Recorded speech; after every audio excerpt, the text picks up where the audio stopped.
The anime begins by introducing us to Takeru Kamisho, an ordinary office worker whose life can be summed up as the same daily commute, the same job, and the same return home. This mundane life is supposed to be comforting for some, and yet there's a part of him that yearns for something different, a taste of something out of the ordinary.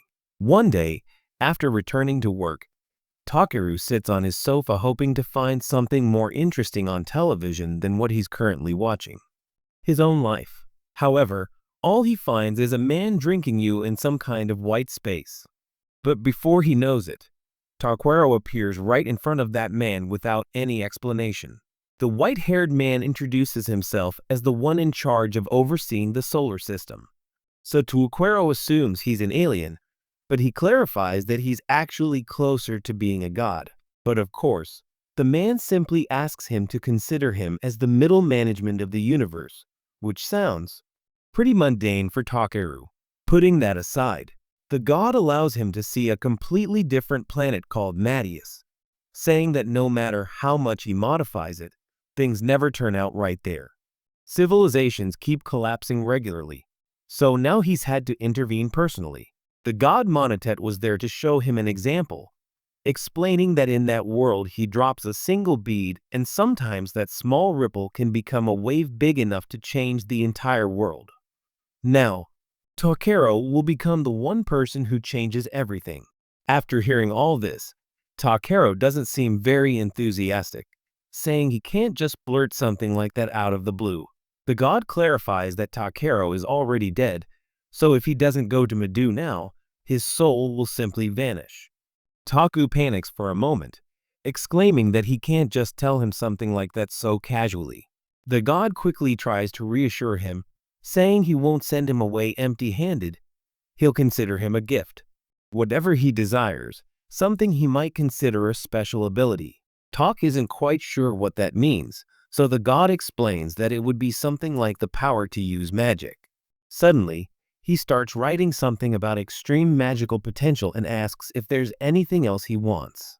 After thinking for a bit, Takeru excitedly says he wants a cute companion, so the god notes it down, saying he'll meet her when the time is right. He also mentions that he'll improve his exploration skills, since gathering materials can help him earn money.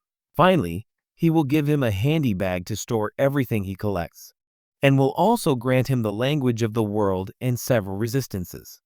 Before the god can say anything else, Diro panics as he notices his body beginning to disappear. The god assumes it's almost time, so he quickly checks the list he made, confirming everything he wrote down. Right at the last moment, he realizes that perhaps he gave him too much and he isn't as good as he thinks. Tak is certain about the mate he chose for him. He's clearly worried about that last part, so he asks what the god meant by it. But the god simply smiles and repeats that he'll be fine as he disappears. Tak awakens in the forests of this world called Madius with a new body and a completely different life. All he has are the things the god gave him, a handy bag and a stick he found nearby, but he has no idea what to do with them. So for now he decides to try and find out where the mate lives. People. He tries several words, and when he says the word scan, the names of the materials appear in front of him. The first thing he finds is a herb in the moonlight, and Tak is excited to learn that his first collected material is B rank. Now he knows he just has to collect everything that sparkles, since he can sell it later. Before long, Takeru collects various things like mushrooms, elemental mushrooms, parara leaves, and other materials. He decides that will be enough for now, although the items he's collected are low rank. Just then, he notices something that looks like a stone under some leaves, so he picks it up to inspect what it is. Tak uses his scanner on the stone only to discover that it's actually C-rank hammerhead pangolin droppings. He's a little disgusted to learn he's holding droppings, but at least it's high rank. Unlike the other things, with everything he's collected, Takeru has at least discovered that the tradable materials appear with different icons and he tracks them down with his exploration magic. Now that he's gathered a good amount of materials, he heads to the village he saw earlier to find out how much he can sell them for. At the village entrance, a guard greets him, immediately noticing how tall Takero is.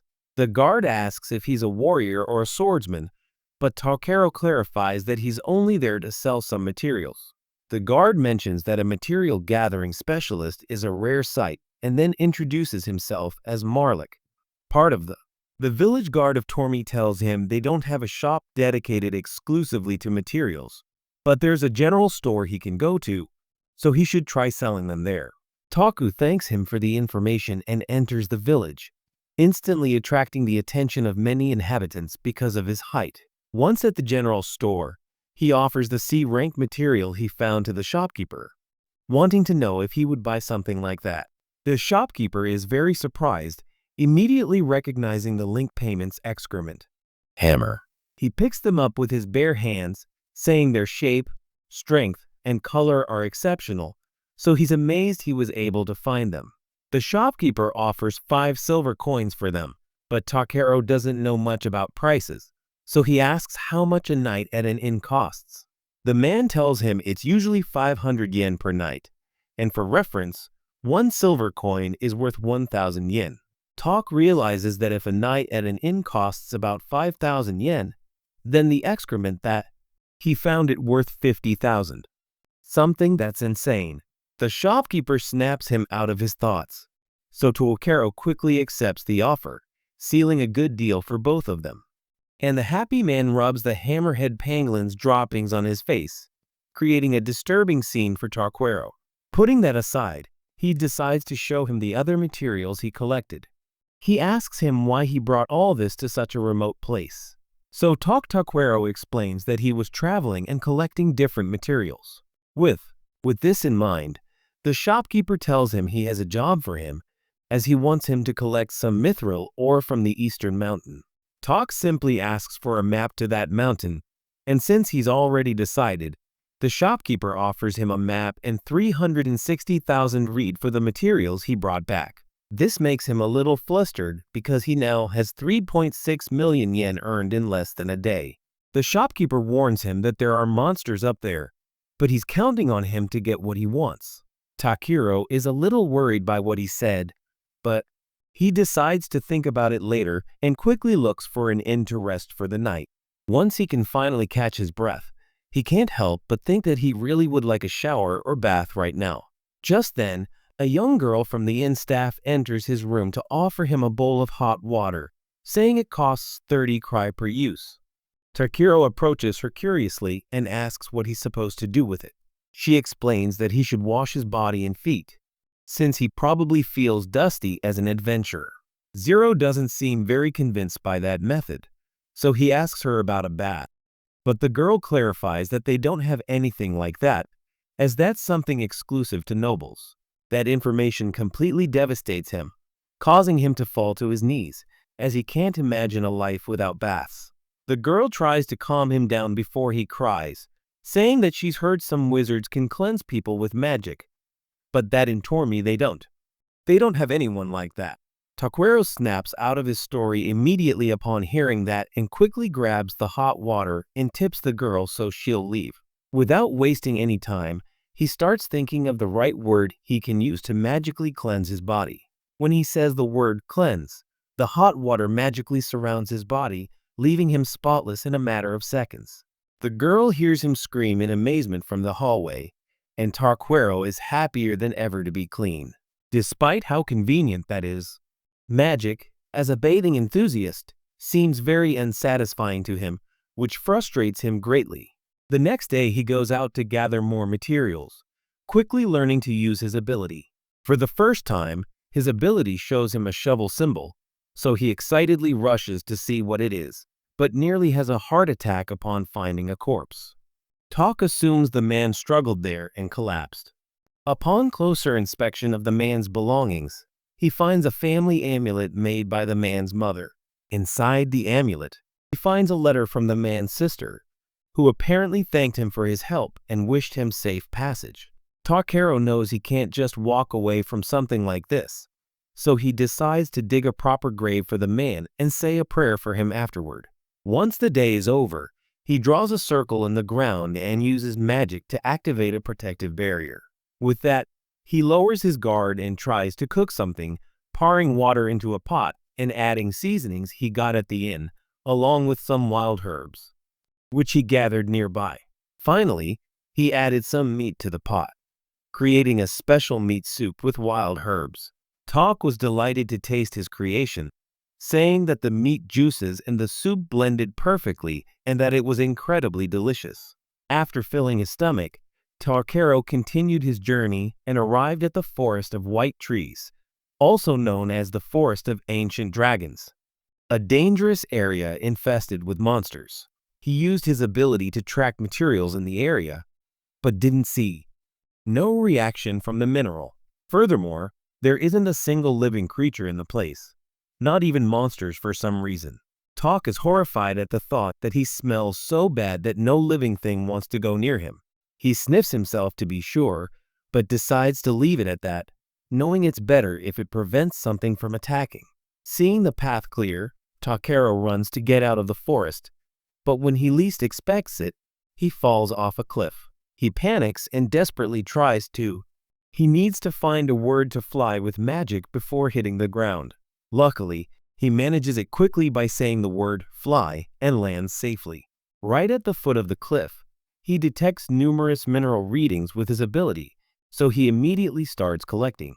After searching for a while, Midral, an earthquake, is thrown up from the ground, so he knows it's best to take what he can and get out. Talk uses flame to hit some rocks, wanting to obtain a mineral that's deep underground. With that, finally, I managed to find mithril, an A-rank material rich in mineral and magical essence. Takero celebrates, but notices it's very small, leading him to believe it's not enough. Another earthquake jolts him up from the ground, but he decides he must move forward as quickly as possible. After walking for a while, he spots something glowing bright blue at the end of the cave, so he approaches to investigate. Surprisingly, what he finds is an immense lake, so he doesn't hesitate to use scan on it. His skill informs him that it's water, the underground magic of the ancient lair of the ancestral dragon. Tako is shocked to see that it's SS rank, as it's the largest find he's scanned so far. Just then, he hears a loud growl in the background, but he ignores it as he considers the situation. If that lake water is filled with the ancestral dragon's mana, then it must have lived there centuries ago. After that distinct growl, a deep voice asks who dared to awaken it from its slumber, but Takero once again ignores it. Too engrossed in his thoughts, he happily approaches the water, saying he definitely wants to take some with him, even though he'll have to empty his canteen. The voice from before demands an answer, but Takero doesn't hear it and decides to taste the water, since his ability says it's drinkable. Just as he puts his hands in the water, an immense creature emerges with a furious growl. After being ignored for so long, the creature confronts Takero and demands that he listen to its words. Takero appears a little surprised. The dragon is astonished that he withstood his pressure. Once he understands the situation, Takero bows to apologize for trespassing and has no problem apologizing like this, as he has had to bow to all sorts of people since he started working, though he never thought he would have to do so to a dragon. The dragon laughs at his action, clearly pleased to see that he is a man with nerves of steel. Talk tells him his name, explaining that he is a mere human, although the dragon isn't entirely convinced, as he can sense an overwhelming magical power emanating from him, so much so that it awakened him from his slumber. Upon hearing this, Takero admits he doesn't know what he means, but the dragon tells him that whatever it is, his magic rivals his own, and only then does Takero realize that this creature is actually the ancient dragon, something he clearly hadn't anticipated. The dragon confirms this by introducing himself as Boldius, though Takero prefers to give him a nickname. Sure. Boldius isn't bothered by that and, without wasting time, asks for his strength. He explains that with his pure power, he might be able to revive his son. The stagnant and corrupted mana in this place prevents the egg from hatching, so he needs his help to achieve it, but he won't ask for it for free. With a single touch, Boldius created a magical mithril ore, offering it to him as payment. Like a good mercenary, Takeru is clearly interested in the job, So the dragon shows him the egg that failed to hatch. Once he has it in his, Takero is surprised to see how big it is, but he's not quite sure what to do. Boldio simply tells him that he must pour his magic into it in the same way he created that light. Knowing it's an egg, Takero assumes he should heat it, so he uses his heat magic on it. However, almost immediately he begins to be absorbed by the egg without knowing what's happening. Teo tries to resist, since he's only just arrived in this world and wanted to see many more places. He can't do anything to save himself, so he simply appears in an empty space where a voice tells him how reckless he was. Takero sees a god before him, though quite different from the previous one, with black hair instead of white. The man mentions that when a dragon appears, people usually faint or flee, but he simply went and changed the rules. He has been manipulating this world for hundreds of thousands of years, and he went and caused ripples everywhere in a short time, which annoys him somewhat. That's why he's going to reduce a ridiculous blessing he gave him. Talk doesn't understand anything, but his vision begins to blur, and before leaving, the man tells him that a little trouble will do him good. In the blink of an eye, Takero wakes abruptly to a silly squeal that actually comes from Boldius' son. The little dragon jumps excitedly toward him, but Takero complains about its fishy smell. Boldius asks him to give it a name, since it already has a real one, but wants it to have an alias. After thinking about it soon, Takero decides to call him B, short for black, since it's easy to pronounce and suits him.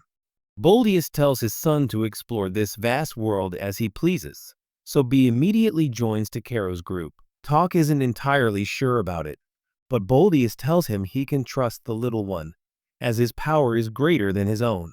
Boldius projects some kind of light toward him and submerges back into the water, telling him to trust him. Takero has no choice but to take Savi with him on his journey, gathering materials. But before leaving, he uses his cleansing magic on the small dragon, trying to get rid of that horrible fishy smell. After walking for a while through the dark cave, Takero finally manages to see the outside and is very excited, as it's his first time outdoors. However, knowing that moving through the forest at night can be tricky, Takero decides that this place will be his camp. He uses some SS rank underground elemental magic water to keep himself hydrated, as it's mono water, infused with the essence of the ancient dragon. Apparently, Boldius magically linked his item box to that underground lake before they left, so now he has unlimited access to it. That water is essential for raising a dragon hatchling and is also drinkable for Takero. Thanks to this, B can drink all the mono water necessary for his growth, though he also offers some to Takero, who accepts it. During the night, Takero uses some magic stones to create a protective barrier around so they don't have to worry about the monsters while they sleep. According to the encyclopedia he bought at Jerome's shop, magic stones are supposed to be valuable. He uses an effect to heat the environment and manages to create a magic stone in his hand. Talk can make magic stones quite easily, so he uses one to make a fire with the intention of cooking something for dinner. He burns some meat and throws various ingredients into a pot to make soup, adding some vegetables on top. Once the food is ready, he quickly realizes that Vi is practically drooling for it, so he offers him some, hoping it won't upset his stomach. In his excitement, the little dragon ends up burning his tongue, so Takram has no choice but to blow on the soup. Once the little one gets a good taste of the food, he's immediately delighted with the flavor. Meanwhile, Takero thinks it would be boring if his companion only drank water with every meal, so he's happy that they can eat the same food. Even so, B asks her if she feels lonely being away from her father. The only response she gets is B pulling her close for a hug, making it clear that she's okay as long as she's with him. Takero admits that it's very adorable, but when she sees B's stats for the first time, she realizes that this baby dragon is actually from because his rank is B.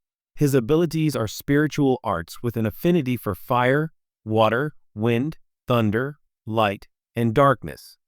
His gift It is the blessing of the ancient dragon and possesses language comprehension and infinite evolution. Takero can't believe this adorable little thing is a B rank, but he convinces himself that Bion is a child, and children need proper guidance. That's why he tells him that even if he's stronger than him, he shouldn't do anything reckless. After all, if anything happens to him, Boldius will turn him into a kebab. Before he can finish his sentence, Takero realizes that B has fallen fast asleep, which it makes him sigh with resignation because this whole stepdad thing isn't so easy. He knows he wanted a cute companion, but he wasn't expecting a reptile. He was expecting a girl. And is he sure God did that on purpose? Tell God your plans, and he'll see to it that he ruins them. Barney Stinson. The next morning, Takero decides to climb back up to the ancient dragon forest. However, he realizes the place isn't scary anymore, which means something probably happened during the night. He assumes that it must be one of those mysterious forests, since it's in another world after all. Vi happily explored the place, so Takero decided to start gathering materials, focusing on C-rank items. His ability helped him find new herbs everywhere, but his search was suddenly interrupted when Vi flew towards him, completely terrified. Tak immediately used his search ability to locate aggressive monsters and showed him that there were about 7 nearby. Before entering the cave, he thought his scent kept monsters away, so now he assumes it has faded. Despite this, he knows that defeating monsters isn't all bad, as they might possess valuable materials. Suddenly, another monster approaches from behind, and Takudo's appraisal skill indicates it's a rank C rock hawk. It's a large, ferocious, carnivorous bird that aims for people's eyes with its sharp beak and swift movements. But despite its intimidating appearance, as it may seem, Takero isn't impressed, since it almost looks cute compared to Boldius. Furthermore, he ignores all its stats and focuses on the fact that its meat is rich and sweet with fat, and that its spine can be processed into seasoning. Now Takero only sees an ingredient with legs that can fly, so he quickly uses his magic to create a barrier and attack it. After that, he magically creates ice needles, saying that he hates senseless killing, but if he's going to hunt it, it will become a means of survival. The rock hawk prepares to attack, but Takero takes it down with just 3 ice needles. However, Villa warns that more monsters are approaching, though Takero only sees this as an opportunity to get more meat. His appraisal skill tells him that these are C-rank snake wolves, ferocious, omnivorous wolves that attack by extending their snake-like tails, which carry a paralyzing venom. Once again, Takero uses his gift to win. Speed and the ability to shrink his body allow him to jump very high, and in midair he uses hardening on his arms and legs to land with a powerful kick, defeating one of the wolves. He uses only his fists to defeat the others, clearing the area in no time. Without wasting a second, he gathers all the meat and other materials, but his ability tells him that many more monsters are approaching, which is a nuisance. Tak knows he can't keep fighting until he gets out of the forest, and he honestly doesn't want to do it. His train of thought is interrupted by B, who desperately tries to move him, wanting to take him somewhere else. Takero assumes he's trying to fly away to get them out of there, even though that's a very difficult task for such a small dragon. Despite this, Vi manages to lift him, and seeing how strong he is, Takero decides to use reduction again to lighten his body. Thanks to this, B flies incredibly high in the sky, but suddenly lets go, causing Takero to fall. When the little dragon realizing what he's just done, he panics and immediately flies off to try and catch him. Tak falls back into the woods, and when he opens his eyes, the first thing he notices is the fishy smell coming from B licking his face. At least he's alive. But the second thing he notices is that they're in the same place where they camped last night. Takero is a little surprised at how quickly B flew to bring them here, but he knows he was only trying to save him, so he's grateful. However, he tries to remind him that he's still human, so he'd better take things a bit easier next time. He doesn't seem to get his point, so Takeru just tells him he'll be there again if anything happens. This makes the little dragon very happy, so they both decide to continue their journey. According to Takeru's search skills, Tormi village is a day's walk from where they are, so they can take their time. Talpal wine is in his hand, and Takeru explains that it was in his backpack when he arrived here, which is apparently an SS rank branch of the famous Drassel tree. It's a legendary tree that is said to embody the world itself and is currently dormant. When Vi hears this, she suddenly exhales smoke from her mouth, completely engulfing the branch. Tak has no idea what she's doing, but when the smoke clears, he's shocked to see that the small branch is now a staff. He assumes it woke up after she exhaled her mana-infused breath, but he still struggles to fully understand it. Takeru didn't know that a material gatherer, he could use a staff and honestly doesn't want to look like a flashy magician. Just then, he hears a deep growl in the woods, so he immediately goes on guard, knowing something must be there. The terrifying sound intensifies, so Takeru assumes it's a new monster, but B flies carelessly into the forest. Tak panics and runs after him, finding him soon after flying around a tree. This makes it very clear that B is trying to show him something, and when Takeru arrives at the location, he finds an elf girl sits against a tree. Her expression is dull, and she's clearly weak, so he assumes she was attacked by a monster. However, he hears the loud growling from before again, but he's somewhat confused when he realizes it's actually her stomach. The girl explains weakly that she hasn't eaten in 3 days, and that she also needs water.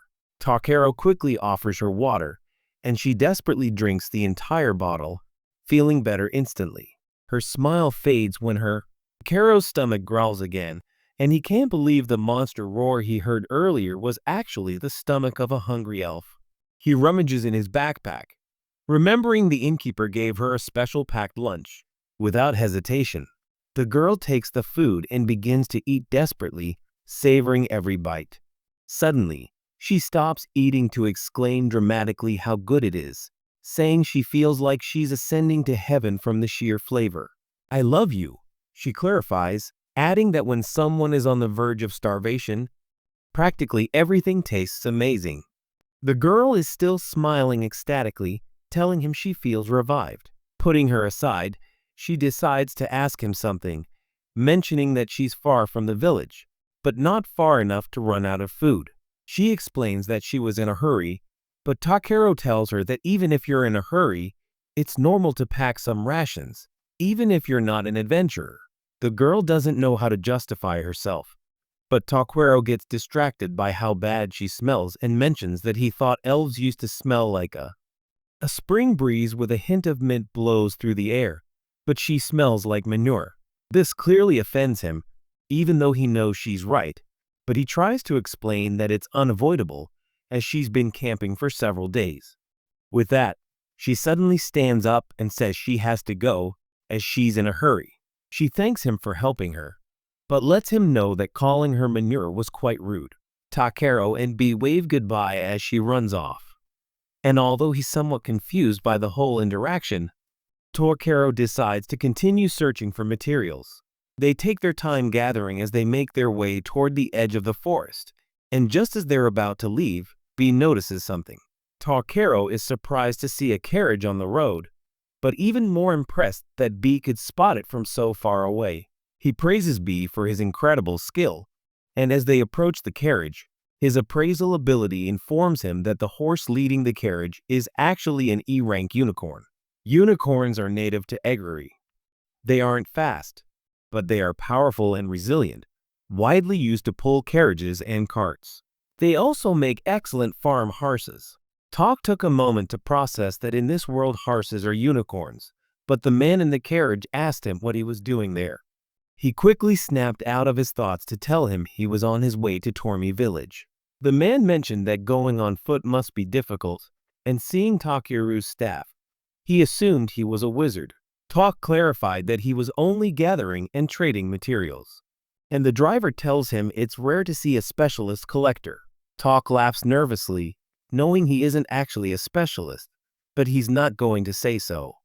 The man informs him that they're going back to Tormi and asks if he wants a ride. Takiro thanks him for the offer but warns him that he's quite large compared to a normal person. Some children inside the carriage laugh and agree, saying it's very funny. Takiro smiles, although he doesn't remember saying anything funny. So the lady in the carriage and the children invite him to get in. So he thanks them and enters the carriage. Takiro can't help but think that for some reason, since he arrived here, the children seem to like him very much, which isn't so bad, since it also helps the parents let their guard down. So he takes advantage of it. The man starts driving the carriage and tells him not to worry about his size, since even with him on board, the carriage is fine. Takiro apologizes for making it cramped, but the man, he replies that it's fine, since in Tormal the rule is to help each other in difficult times. The woman agrees, saying they decided to help anyone in need. Takiro thanks them once again, a little surprised that even these young children are traveling despite the danger, which makes them quite brave. The children are very kind to him, so he decides to ask them what they would do if he were an evil bandit. One of the children laughs, saying he knows that's a lie because the object, the magic bell, made no sound. Tak clearly doesn't know what she's talking about. So the woman shows him a small bell and explains that if someone dangerous approaches, it will ring to warn them. He notices that there's an image embedded in the stone that rings the bell and thinks he could probably make something like that. Suddenly, he realizes he forgot to introduce himself, so he tells them his name. The woman compliments him on his politeness and introduces herself as Eliza, saying that her sons are named Junin and Kane. Finally, the driver introduces himself as Porum, but just as the introductions end, a sound is heard coming from Takero's coat because they forgot him. The children hear it immediately and excitedly ask him to show them what he's hiding. Takero hesitates a bit, saying it's probably a very rare monster. Eliza comments on how terribly secretive he's being and reminds him that monsters aren't that rare, since adventurers often carry them around. So Takero decides to reveal it, asking Bai to come out and telling her not to cause any trouble and, very importantly, not to bite anyone. Bai appears immediately, and while the children are excited by how adorable it is, Eliza is clearly surprised. Porum asks if the little one is a dragon, and Takero tells her it's a black dragon maid. He decides not to mention that it's actually the son of the ancestral dragon, as it's probably better that way. Porum assumes it's a dragon rider then, but Takero quickly denies it, clarifying that he simply stumbled upon a dragon egg. Both Poron and Eliza are shocked to hear that he hatched it because they didn't even know that was possible. Takero smiles nervously as B plays with his face, asking if dragons are really that rare. Eliza explains that dragon riders are rarely seen, but an actual dragon is much rarer. Taro knows that a dragon rider is a classic RPG trope, so if he ever encounters one, he's definitely going to stare at it. As night falls, the carriage stops at a campsite, so Takero uses magic to create them. He also uses the magic stones again to create a barrier that keeps the monsters away. He informs them that if anything approaches, B will alert them, so they don't have to worry. Poron and Eliza are relieved to hear that. Even the children are very calm, making it clear that their trust in dragons is very high. Eliza decides to begin. They start preparing dinner, but Takero stops them and asks to be allowed to do it himself. As a token of gratitude, he wastes no time placing various ingredients in a pan, and the children are so amazed that they assume he really is a magician. Tako explains that he only has a box of objects, but even Eliza is impressed. Meanwhile, he decides to prepare his usual special beef soup using leftover steaks. This time he also prepares a special salad of mushrooms and vegetables, and everyone is surprised by how good it looks. The taste of the food surprises him even more. Even the children absolutely love it. Eliza praises Takero, saying he's a very good cook, while on the other hand, he's completely speechless. Takero gets a little worried, asking if she doesn't like his food, and even Liz starts to show concern. After a few trembling seconds, Porum manages to express how good the food is and even cries, saying that they haven't eaten on the way. More than just dried meat day after day. Seeing his children's happy faces eating a feast makes him very happy, and now he can't stop crying even though he wants to. Talk takes a few seconds to process the reason for his tears and can't help but burst out laughing, telling him he's exaggerating. Porum abruptly stops crying to accuse him of being a magician, saying he must be some kind of flavor sorcerer.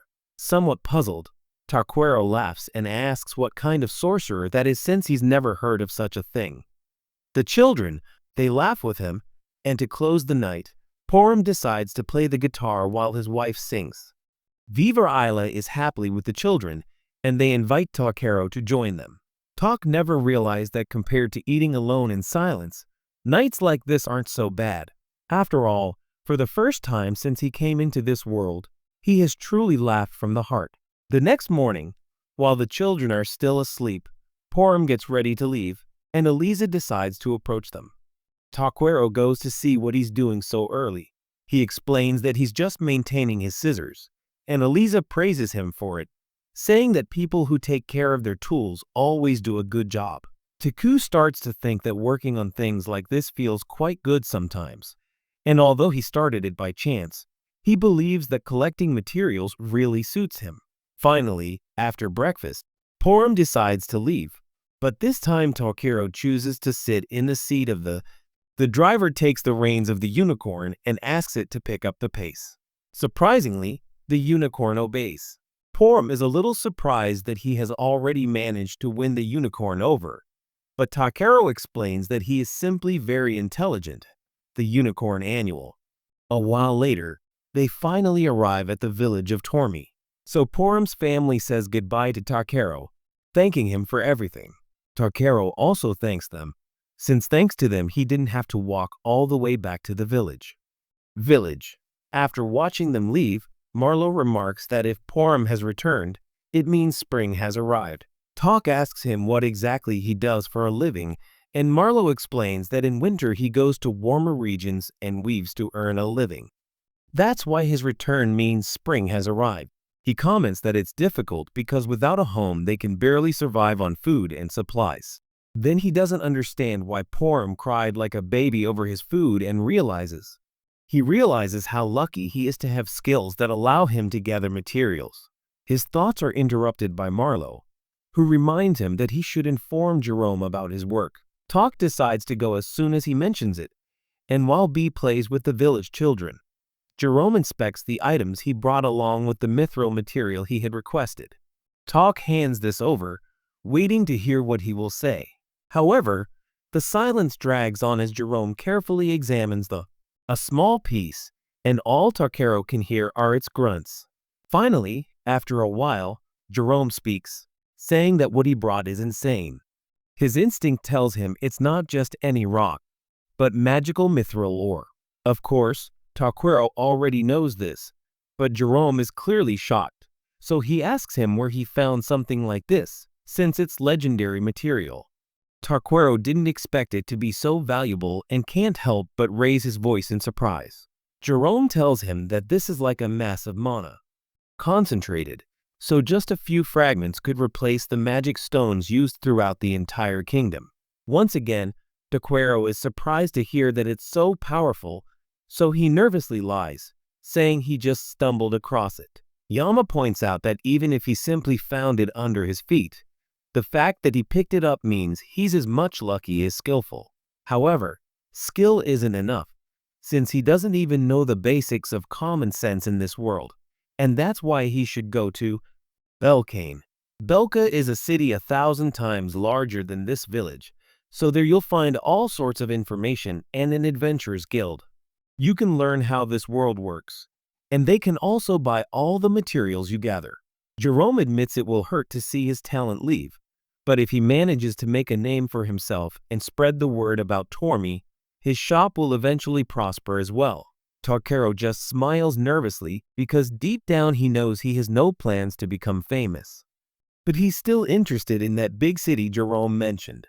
That night, at the inn, he decides to look into other terms Jerome used and discovers that a guild is simply an association of adventurers that handles requests across the territory.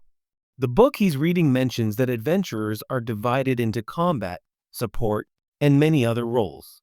Tak decides to think things over, knowing that since he's been sent to another world, he really wants to travel and see things he's never been able to before. As an adventurer, he could earn money. While traveling, he decides his goal now is to join a guild in Belkheim.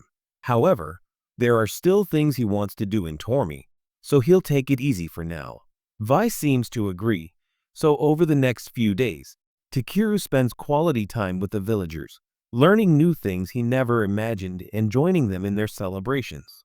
Finally, he decides it's time to leave, so a woman gives him several supplies for his journey, including a bag of powder fur. He offers her broth made from rock hog bones and asks if she needs any other seasoning. Tak tells her he has plenty, since she has shared so much, so it will be fine. The woman suddenly shows a sad expression, saying she will be lonely without him tomorrow, and Takeru assures her that he will miss her too. She tells him that the villagers thought he should stay a little longer, but Takeru explains that there are so many things out there he wants to see that he can't stay even if he wants to. Knowing this, the woman tells him that, so she won't try to keep him and decides to give him a travel lunch, since it will take her about a month to reach Belkai. Takeru smiles and thanks her for the gesture, but the woman keeps stuffing bags into her arms for her journey, so many that Takeru starts to feel grateful to have a box of belongings.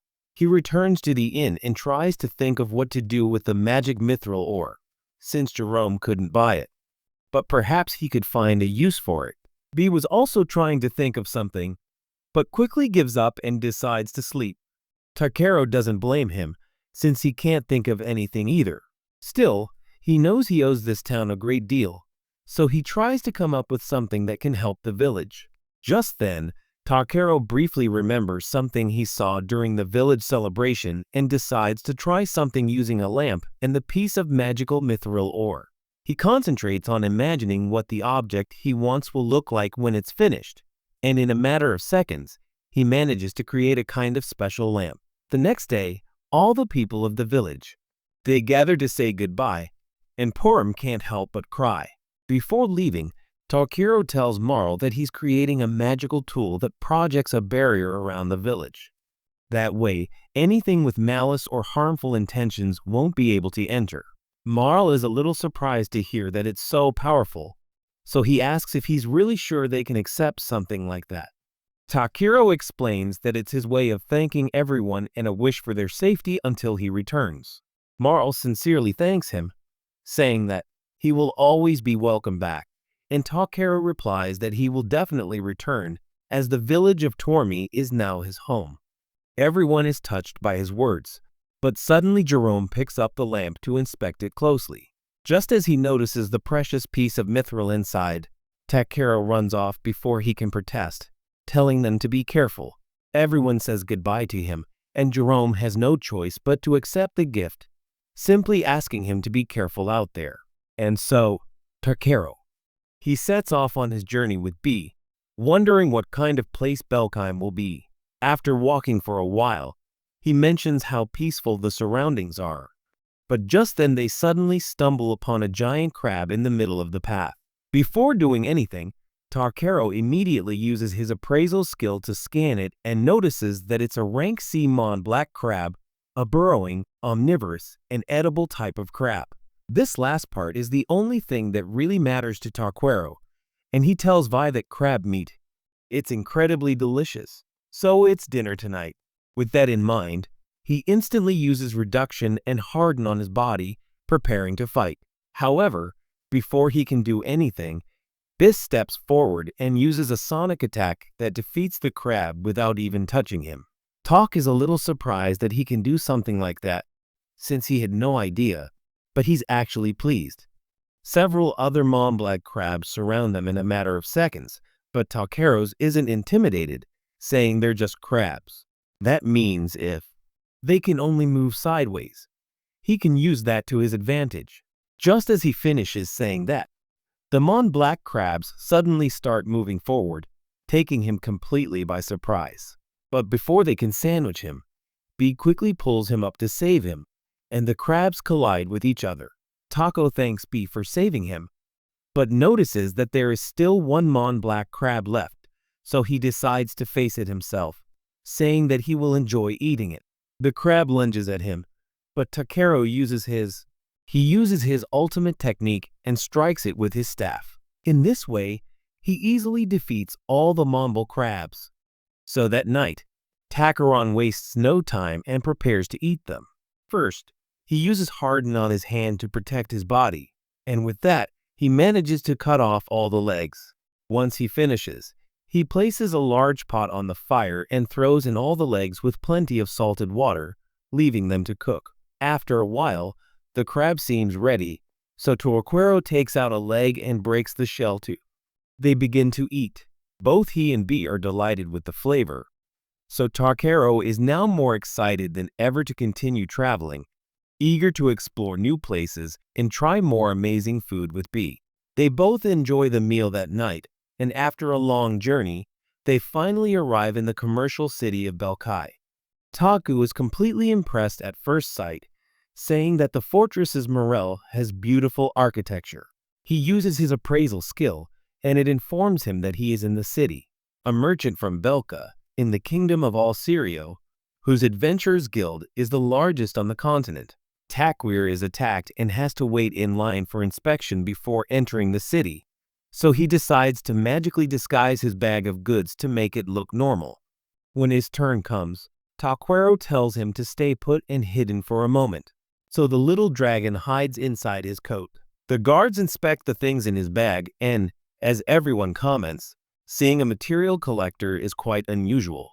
One of them asks him if he's there to sell what he's collected, but Toyero clarifies that he's only come because he's interested in the Adventurers Guild. The inspector had expected a reason like that, because Vin is the city of trade and adventure, after all. He tells him that people like him are welcome here, but clarifies that he still has his job to do, so he's going to cast a spell called Avarice on him. Toyero clearly has no idea what that is, so the inspector explains that it's a magic spell checks if newcomers are suspicious. The man approaches a taco vendor, and a magical object resembling a magnifying glass finds nothing out of the ordinary. The woman inspecting his equipment mentions that his belongings are also in order, and Takeru feels somewhat relieved. Still, he wonders how his status appears to others, so he decides to use his scan to spy on what the inspector sees. His assessment skill only tells him that the man's name is Radon, Gate Inspector of Belgi's security rank. This isn't what Takeru wanted to see, so he tries to investigate further. And finally, his assessment skill reveals how others perceive him. They see him only as a 19-year-old boy with no assigned rank, who can use magic and has some abilities, but doesn't possess a spirit. Talk notes that his status seems quite basic, so he assumes that all the gifts bestowed upon him by the god are not manifesting. Once the inspector decides that everything is in order, Takeru jots something down and thinks he's free to go in. However, Radon asks him, "What is this dragon's blessing?" since the magic item he used indicates he has it. Instead of explaining, Takeru decides to show it and tells Vi she can come out. B quickly pops out of his coat, and Taker explains that the dragon's blessing is probably because of this little one. Both inspectors are charmed by how adorable B is, but Ryan quickly tries to stay calm and asks him to put some kind of tag the dragon to prove it's yours. Not quite sure what to use, Takeru rummages through her bag and finds the amulet the village children gave her. She decides to put it on the dragon's tail, and Radon says that will be enough. Now she'll notify the mayor that a dragon has entered the town and that it won't cause any trouble. The woman hands her back her bag and tells her that the Adventurers Guild is directly at the end of the main street and is the large building you can see. Taco, thanks for the information, and Ryan finally welcomes him to Belkan. Shortly after, Takeru and Vi enter the city, immediately noticing how lively it is. Taco mentions that it feels like he's arrived in another world, even though he's been in Matius for a while. Just as the woman said, he walks down the main street until he finds a huge building. So he assumes that's the Adventurers Guild and decides to go inside. Bilo follows him as usual, and as soon as they enter, a girl with rabbit ears welcomes them to the guild. Adventurers Europe. She introduces herself as the receptionist Ariana and says that new adventure registrations are always welcome. Takiro follows her to her office, and she asks him to fill out a form with his name and current occupation. At that moment, while filling out the form smoothly, Takiro realizes that he can read the language, even though he has never written it before. Somehow, what he is thinking simply writes itself onto the paper, and he doesn't even know what ability is doing that, but it's clearly very convenient. Once he finishes filling out the entire form, Arian gets excited to see that he's a material gatherer and asks if he has any combat experience. He believes you, mentioning that he has a little, since he's fought a giant bird, a wolf with a snake, and a really delicious crab. Ariana, somewhat surprised, asks if he has proof of that last one, just to confirm. He hesitates a bit and says it's quite a big deal, so he's not sure if it's okay to bring it up. The receptionist, somewhat nervous, asks him to do it. Then Takiro pulls an entire black crab out of his item box, one of the many that he and B had defeated earlier. Ariana is immediately startled, and the giant crab completely crushes her desk. Takiro only then realizes his mistake, but before he can apologize, the poor receptionist runs away, clearly terrified. The cloud of dust obscures what happened in her office, so the other adventurers ask her what's going on. As the dust settles, Takiro awkwardly explains that it's just a black crab, though that's obvious to everyone. After that little incident, Takiro still nervously asks if that crab will serve as proof of his experience. Ariana, still bewildered, tells him it's more than enough proof, but one of the adventurers mentions that he has a box of items. Takiro confirms this, but explains that it was just a gift, though that doesn't sound very convincing. The adventurer's eyes suddenly begin to. They glow as one of them uses some kind of ability on Takeru, observing him closely. After a few seconds, the man confirms that Takeru isn't lying, so he tells Ariana that everything is all right, since he's telling the truth and that the guy is blue. Feeling a little confused, Takeru decides to ask what he means by blue, and the adventurer replies that he used Barris.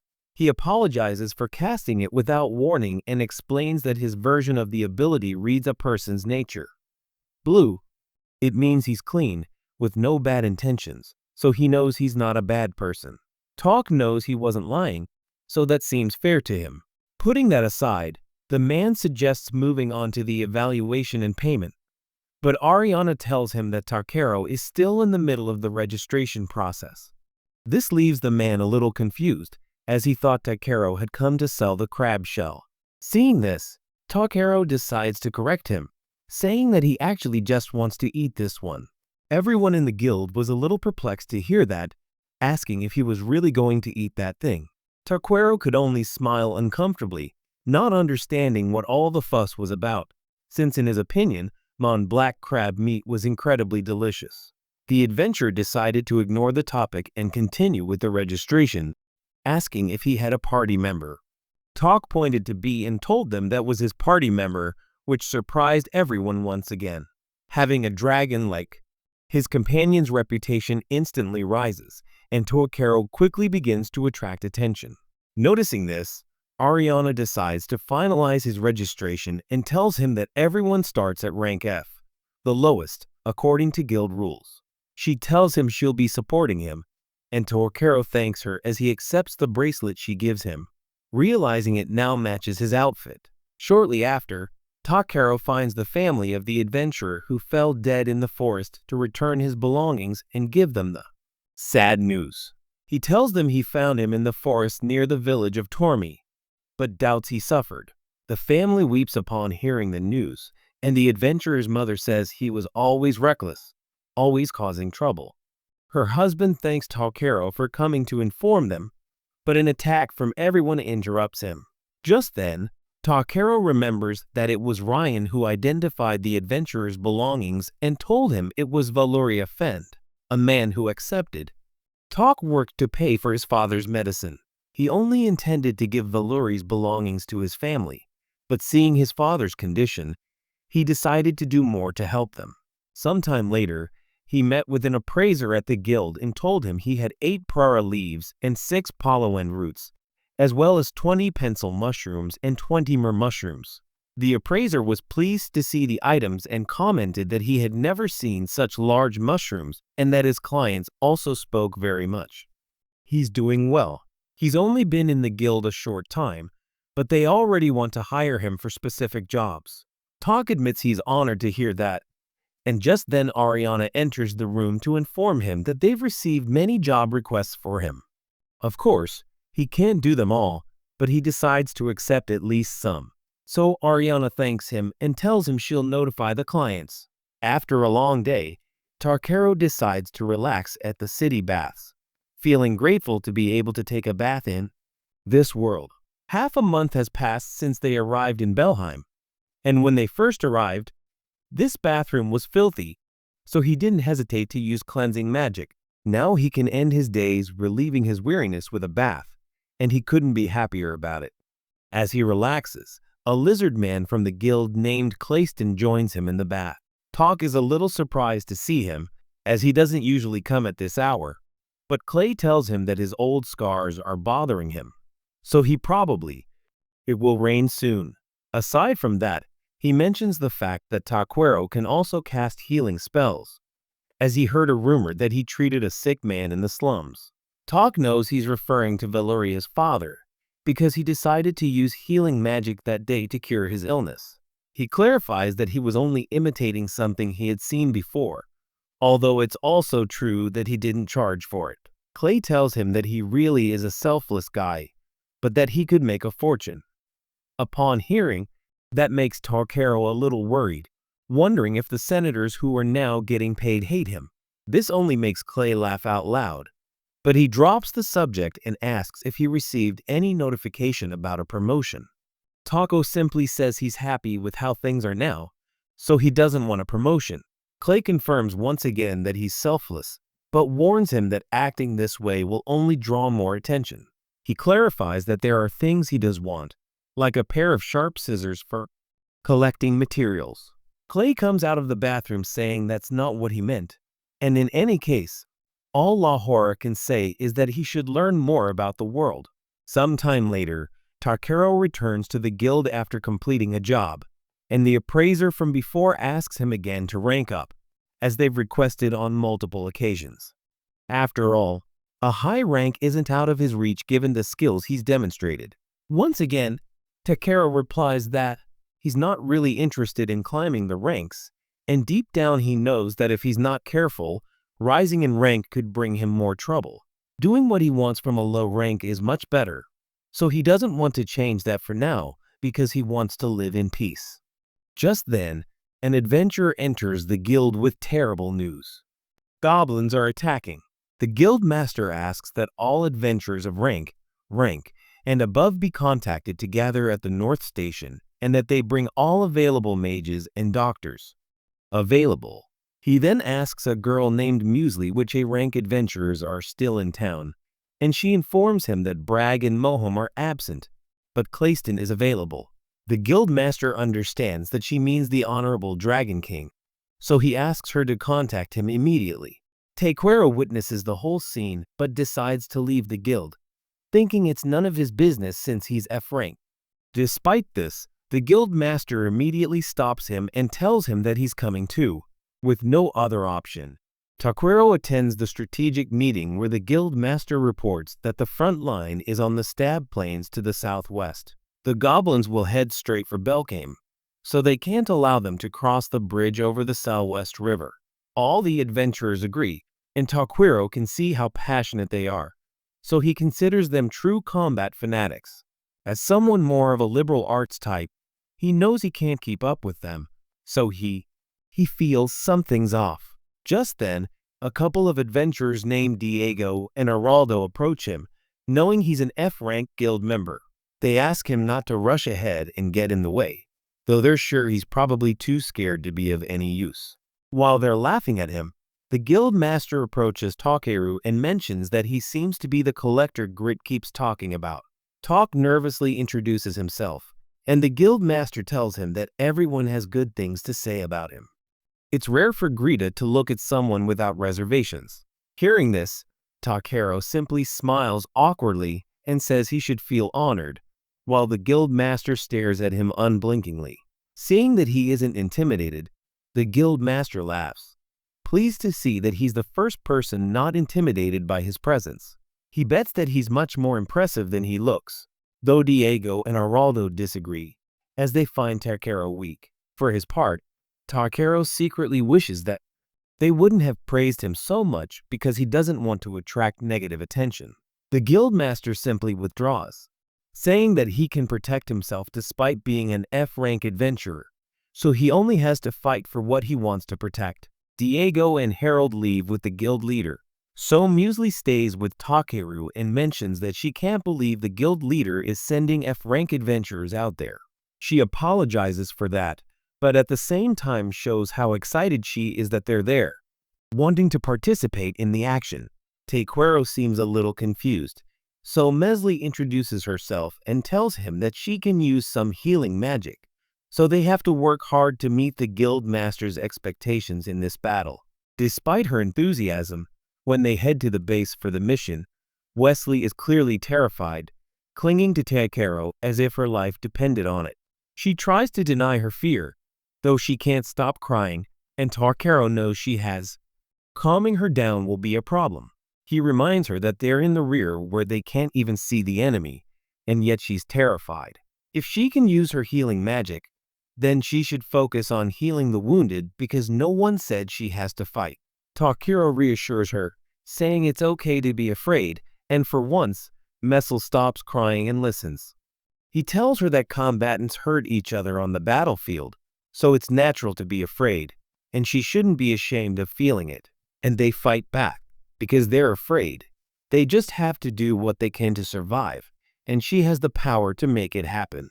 Muesli quickly wipes away her tears and changes her attitude, regaining her enthusiasm and deciding to do her best.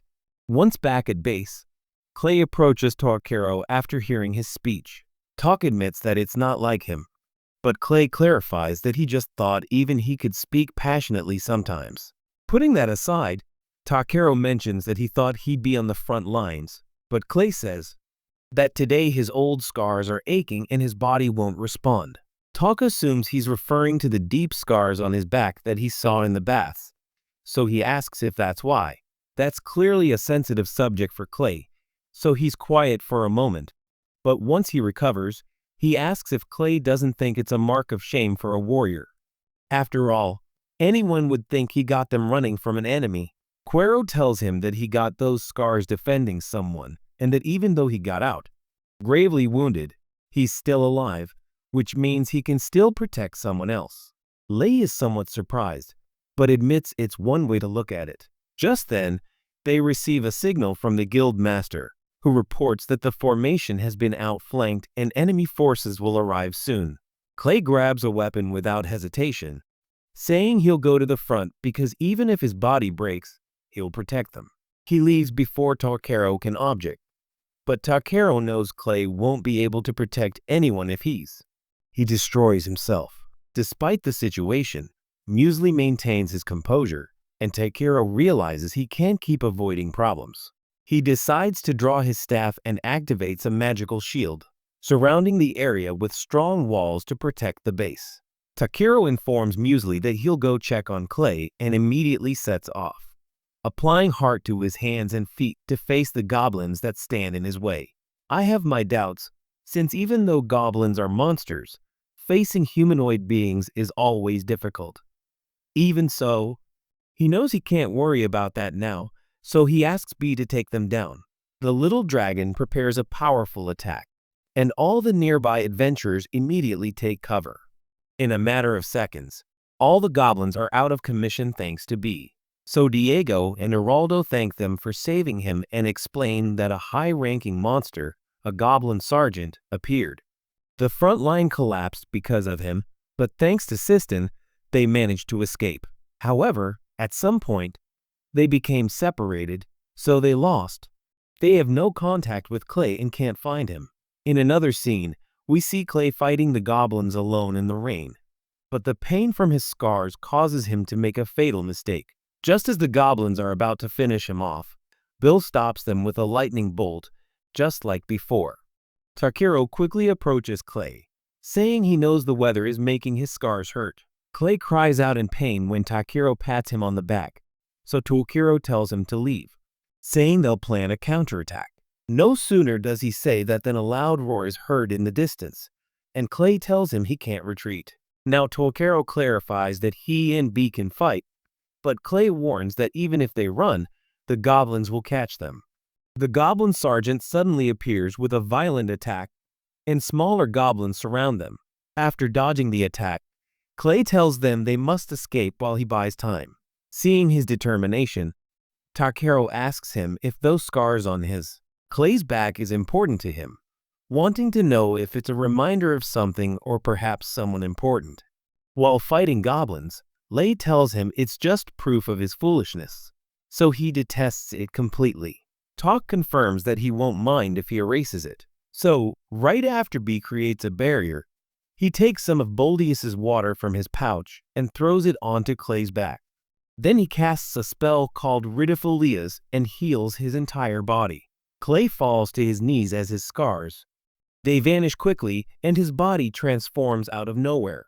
Talk is surprised to see how much he's changed, and Clay tells him he feels strength surging from within him, like he's young again. Thanks to this, he can fight the goblins with their own claws and defeats them all in a matter of minutes. Once the situation is cleared, the guild master approaches Takiro and asks if he was the one who unleashed Clayston's power. Talk explains that he simply used a little bit of healing magic, but the guild master tells him he knows that's not all he can do. He also heard that he cast some huge spells, though that was actually B rank. The guild master asks him who he really is, but Takiro replies that he's just an ordinary F-rank adventurer whose only skill is gathering materials. As unconvincing as that sounds, the guild master decides not to press him further and tells him that the guild will reward him for his actions. That night, Clay goes too. Clay visits him, demanding an explanation of what he did. Talk is relieved to see he's alright, but Clay clarifies that he's not alright at all, as he still feels something hot burning inside him, so he needs to know what he did. Takiro tries to calm him down and explains that he only threw elemental magic water and cast the Ridifolias spell. Seeing Clay's confusion, Takiro tells him that it's an aggregation of highly concentrated and high-purity elemental magic, the ancient dragon Ballast. It was in its underground lake, which is connected to its pouch. Clay is clearly confused by all this information, so Takiro explains that Boldios is B's parent. Learning that B is an ancient dragon surprises him a bit, but Clay asks why he threw that holy water on her. Takiro replies that since the element of water is composed of magical power, he thought it would be absorbed through her skin and speed up her recovery. It really was an emergency, so he just wanted to do everything he could within his reach at that moment. Clay understands that he can use advanced healing spells, but once again Takiro tells him that he's actually just copying something he saw before. Apparently, healing magic is much more effective when you imagine the body's composition, and what he did only worked because he knew that important nerves are concentrated in the back. Hearing this, Saman's expression turns serious, and he asks Takiro who he really is. The question takes him by surprise, and the heavy silence in the room makes Takiro feel conflicted. He begins to wonder what he should do because that young man, or God, didn't forbid him from revealing his identity, but doing so could cause a huge uproar, and if that happens, he won't be able to return to the life he's led until now, something he doesn't want to lose. However, Takiro knows that he's also responsible for what happened to Clay, so he can't simply lie to him. Noticing his inner turmoil, Lei stands up with a sigh and tells him that he won't ask any more questions if it causes him so much distress. Awkward. He apologizes for interrupting in his room, but before he can leave, Takiro quickly stops him, saying he'll tell Clay because he trusts him. Clay pauses for a moment, processing the possibility of gossip, and finally, Takiro confesses that he comes from another world. A long silence follows this confession, but the tension quickly dissipates when Clay looks at him as if he's crazy. Takiro smiles nervously, saying it's normal for Clay to make that face after hearing something. So, he tries to explain the concept of reincarnation and what Lei assumes it refers to when a soul receives a new body and is reborn. Takiro replies that he's right on the money and tells him that he died once and was reborn in this body. It takes Clay a few minutes to process this information, and he's clearly struggling with it. That's why Takiro has him sit down and explains everything that has happened in great detail. Clay decides to be honest and tells him that it seems absurd and hard to believe, but it's true that his old scars healed and turned him into a new dragon. A new dragon is the ancestral species of lizard dragons, and he's proud to have taken on this noble blood form, though it still frightens him a little. He confesses that he's afraid of losing his mind and destroying everything, but Takiro tries to reassure him, saying he's sure he'll eventually get used to it. Despite his attempt to calm him down, Sai flies into a rage again and demands that he be more responsible. Tako tells him he can't go back to being like that before, so he just has to be careful not to get too excited. Klee clarifies that it's not that simple and tells him that she's wanted to tell him for a while that he does everything too casually, so she's going to take this opportunity to give him a good telling off. Today, Takiro isn't at all thrilled to hear that, but he knows he can't escape it, so he just has to put up with it. Sometime later, the EBB decide to visit the city's artisan district, and after walking around for a while, Takiro stops. In front of a gun shop, he tells Vi he wants to buy something there, and just then a woman with cat ears approaches them. She's clearly the shopkeeper, and noticing Takero's interest, she greets him with a smile and asks if anything has caught his eye. Takiro decides to ask if she happens to sell scissors for gathering materials, since his are clearly worn and dull. The woman informs him that they don't, but recognizes him as the material gatherer from whom everyone's been talking lately. When Takiro confirms it, she introduces herself as RIP and tells him she might be able to help. In that case, she explains that her master, Gruses, is a top-notch blacksmith, so he'll surely be able to help, though first they'll have to get something the old man has been looking for. Takiro agrees to hear the details, so Rib lets him in and shows him the workshop. He's clearly impressed by her work, and she mentions that he's one of the people who fell in love with that fire. He claims that one day he will steal the old man's technique and forge a sword worthy of a hero. Tako tells him she hopes his dream comes true and then follows her to the master's office. Gruas immediately asks, "What does Takiro do?" So Rib informs him that he's the materials collector everyone's been talking about lately. Somewhat skeptical, Gruas remarks that it's quite a reputation for a newcomer. Perquera clarifies that he's just been lucky. Rib tells his boss that he was thinking maybe she could bring back some Hydra ore for the sword they're going to present at the Artisans exhibition. Cruises immediately replies that there's no way he'll send a collector to the Ryuhai mine, because it's too dangerous. Ribal tries to convince him, saying he'll never know unless she asks if he's willing.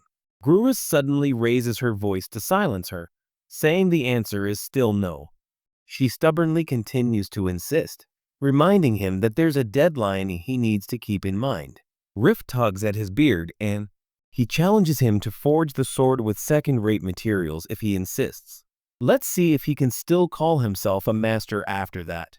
Gross shouts at him, telling him he has a lot of nerve to say something like that, but warns him that Ryuhai is not only plagued with monsters at the moment, but there are rumors of demons down there. He finally calms down and admits that he's heard that too, and that it's said the reason Hydra's ore supply has dropped so much might be due to that thing that lives there. Grosses asks him if he's all ready. He mentioned that to the collector, and Rip felt guilty realizing he hadn't. Then Cruises told him that a blacksmith who doesn't value life has no right to hold a hammer. He sincerely thanked him for bringing the collector for the sake of the forge, but he wouldn't send a young man to die just because they were desperate. Rip looked at her master with admiration, clearly moved, so she apologized to Takeru and asked him to forget the whole thing.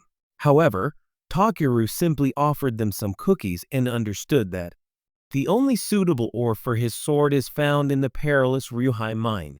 With that in mind, he asks Grusas that if he manages to gather Hydra ore from that mine, he will forge him a pair of scissors that only he can use as a reward. Grusas asks if he didn't hear anything he said, but Takuro assures him that he can handle whatever is down there. To prove it, he shows him a part of the body of a beast he defeated, one that even rank adventurers would struggle with, that is. Enough to get him the job, so Takuro soon boards a cart, knowing his destination is beyond Buira village, run by Boss Raleigh. Good. Suddenly, he tells her he wants to eat crab, but Takuro informs him that unfortunately they're all out. Some passengers mention that strange things have been happening lately, like all the poisonous weeds in the robbery pass withering overnight. They also heard there were disturbances in the forest of the white trees. He listens silently to the conversation and tries to convince himself that none of it was his fault.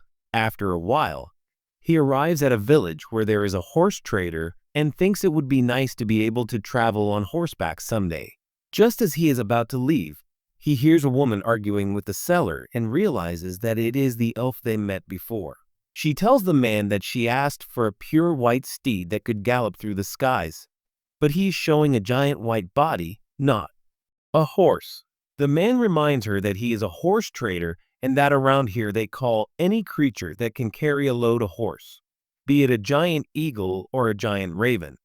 The elf clearly didn't know that, so she apologizes, admitting that perhaps she worded her request incorrectly. The trader immediately forgives her, saying that he too should have double-checked. Upon learning that she has a white Pegasus, he tells her that she might have better luck in Rawl, the dwarf kingdom. The elf leaves, pleased with that. Takuro learns that she's headed to the same place as them. He tells Vi they can take their time and gather some materials along the way.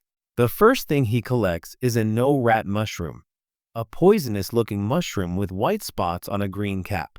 Despite its appearance, it's actually a very nutritious ingredient that increases stamina. He also gets a moso mushroom, a red-capped mushroom with white spots that promotes rapid growth and development. Consumed. Takuro realizes that the surrounding forest is a veritable treasure trove of ingredients. They also find moonlit night herb, a yellow flower that is said to bloom under the waxing moon. Its nectar is a favorite of spirits and helps to relieve fatigue. Furthermore, when crushed, it can be used as an effective ointment to heal wounds. Takuro immediately uses his scissors to gather some, but just after doing so, a familiar growl is heard in the forest. This time, they recognize the sound instantly and, as expected, find the elf sitting against a tree, completely thirsty and hungry. The situation is all too familiar to Takuro, who decides to give her water and food just like the first time. Feeling refreshed, the woman approaches him to shake his hand, saying that he is truly grateful.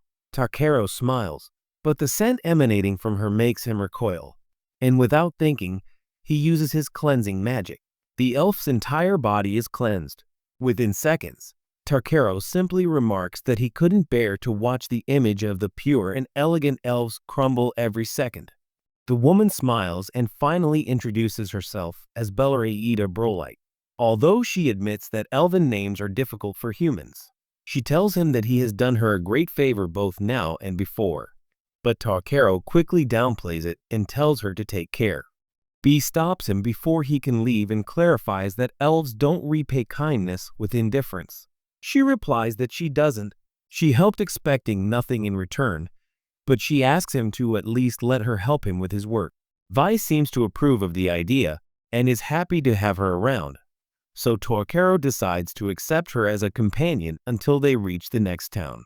While he's collecting some no-rates, V runs excitedly alongside B, saying she found something incredible. She shows him an object and claims it's the droppings of a hammerhead anteater. But Takuro uses his appraisal tool and informs her that it's just a rock.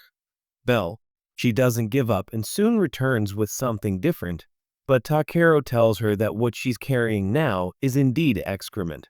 She decides to try again, but Takuro warns her that she now has a poisonous mushroom in her hand. Belle is surprised, but then starts laughing along with Vi, saying how terrifying that is. Tiero simply observes her and thinks that her mental age must be about the same as Vi's. When the sun sets, Belle decides to go gather firewood, but Takero tells her that he has magic stones to light the fire. However, she explains that leaving traces of a campfire is important so other travelers will know this place is safe to camp.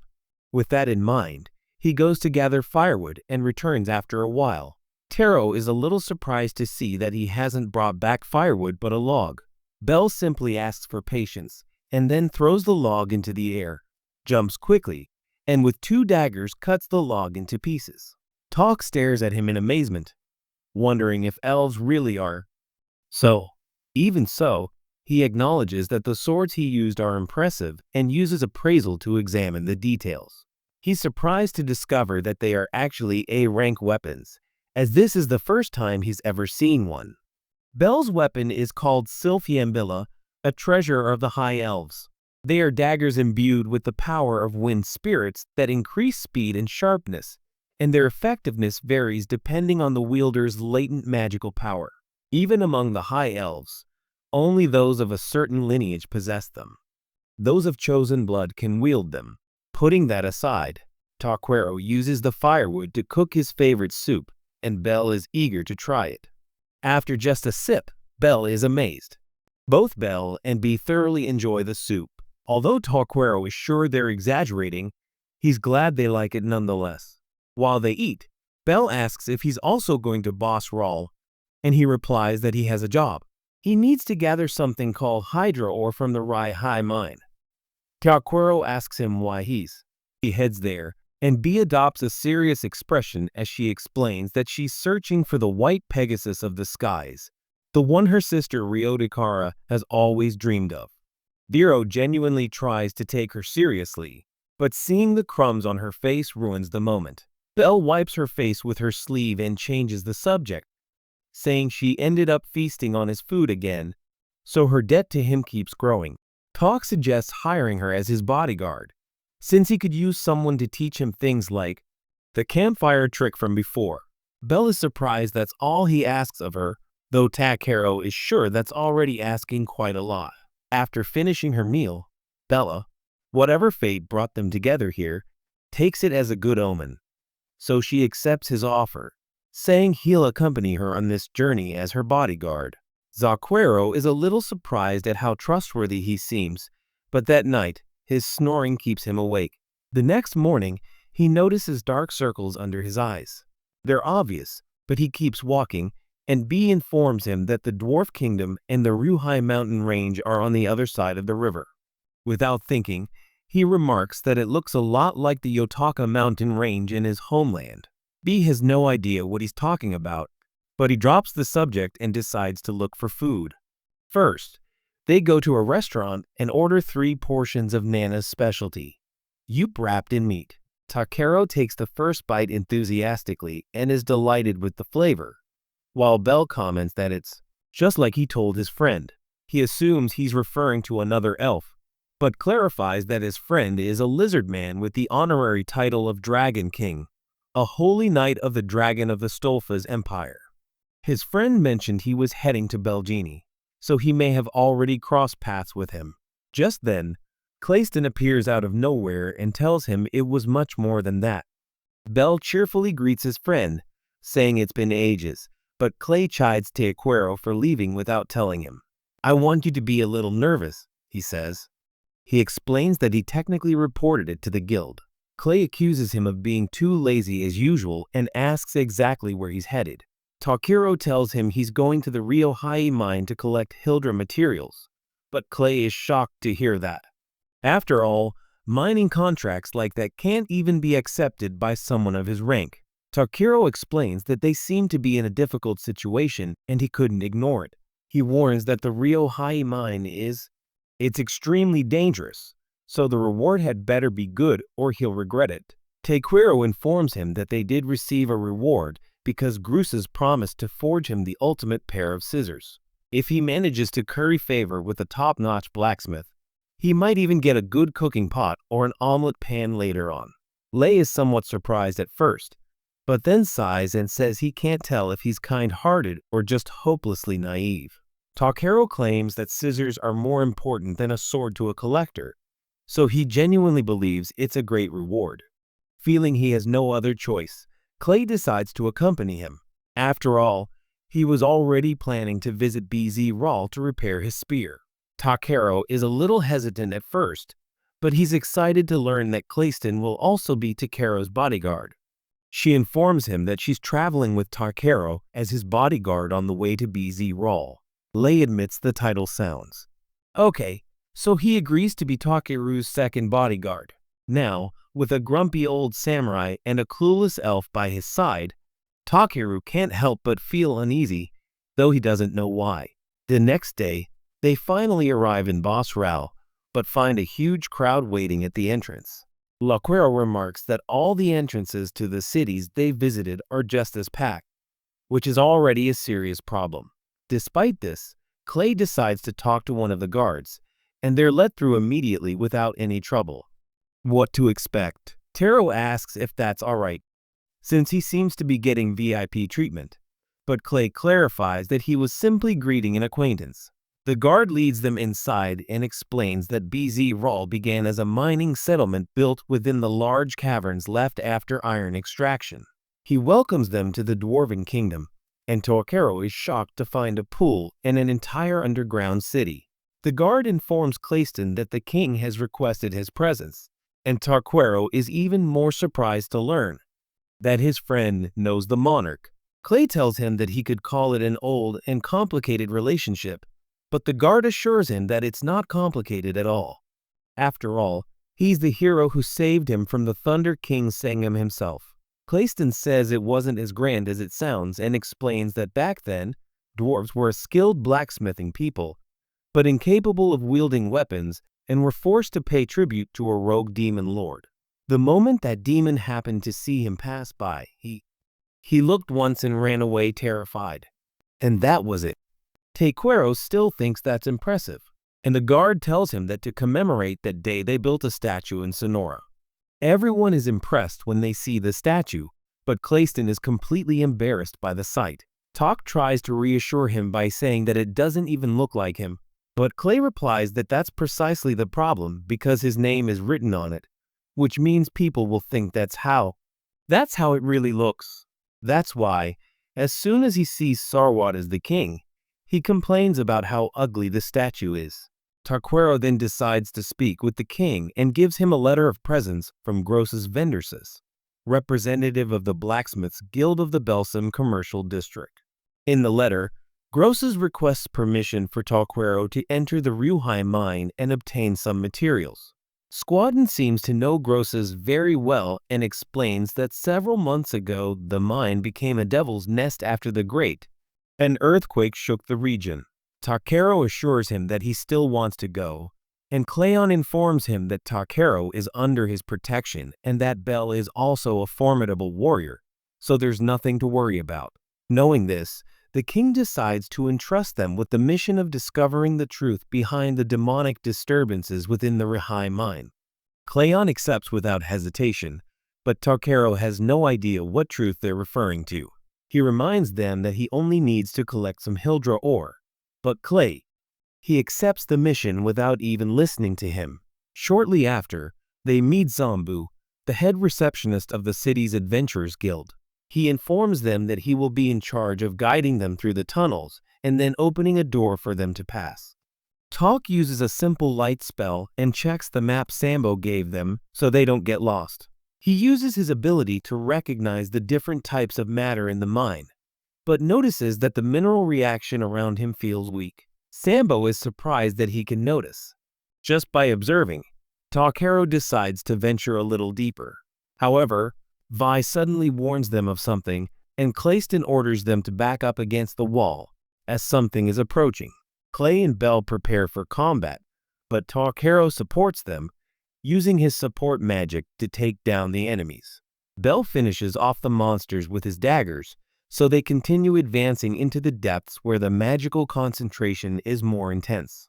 Takero reaches a dead end and notices something deeper behind the wall, so he places a barrier, hardens the surface, and unleashes bursts of fire against the wall.